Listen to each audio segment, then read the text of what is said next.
ଚାଲିଛି ଘମାଘୋଟ ଲଢ଼େଇ। ଇସ୍ରାଏଲ ଲେବାନନ ଯୁଦ୍ଧ ଭୀଷଣ ରୂପ ନେଉଛି। ଲେବାନନ ଛାଡ଼ିବାକୁ ଭାରତୀୟଙ୍କୁ ନିର୍ଦ୍ଦେଶ। ଅସୁବିଧା ହେଲେ ଦୂତାବାସଙ୍କ ସହ ଯୋଗାଯୋଗ କରିବାକୁ ନିର୍ଦ୍ଦେଶ। ନୋଟିସ୍ ନ ମିଳିବା ଯାଏଁ ଲେବାନନ ନ ଯିବାକୁ ଲୋକଙ୍କୁ ପରାମର୍ଶ। ନିର୍ଦ୍ଦେଶନାମା ଜାରି କଲେ ବୈଦେଶିକ ମନ୍ତ୍ରୀ।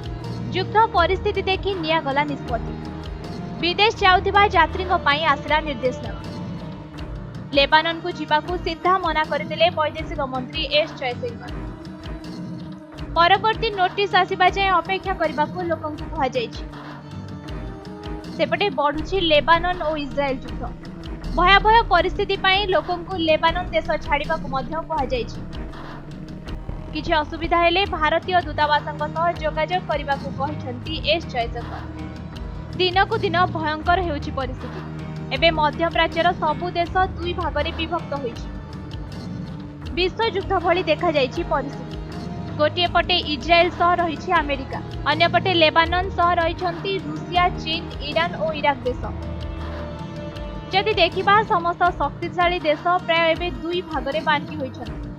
ତେବେ ରୁଷିଆ ପ୍ରଥମରୁ ହିଁ ଇସ୍ରାଏଲକୁ ଚୁପ୍ ରହିବାକୁ ଚେତାବନୀ ଦେଇଥିଲା।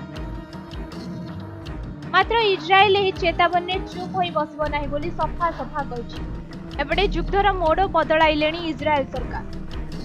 ଗାଜା ଭଳି ଇସ୍ରାଏଲ ଲେବାନନରେ ଗ୍ରାଉଣ୍ଡ ଆଟାକ୍ କରିବ ବୋଲି କହିଛି। ଏବେ ଆଉ ଆକାଶ ମାର୍ଗରୁ ଲଢ଼େଇ ହେବ ନାହିଁ। ଇସ୍ରାଏଲ ସେନା ଏବେ ସିଧା ଲେବାନନ ଦେଶ ଭିତରେ ଯାଇ ଆକ୍ରମଣ କରିବ। ଏହା ସହ ଗୋଟେ ଗୋଟେ ଅଞ୍ଚଳକୁ କବ୍ଜା କରିବ ବୋଲି ଚେତାବନୀ ଦେଇଛି। ନିକଟରେ ଲେବାନନର 1600 ଜାଗାକୁ ଟାର୍ଗେଟ କରିଛି ଇସ୍ରାଏଲ ସେନା।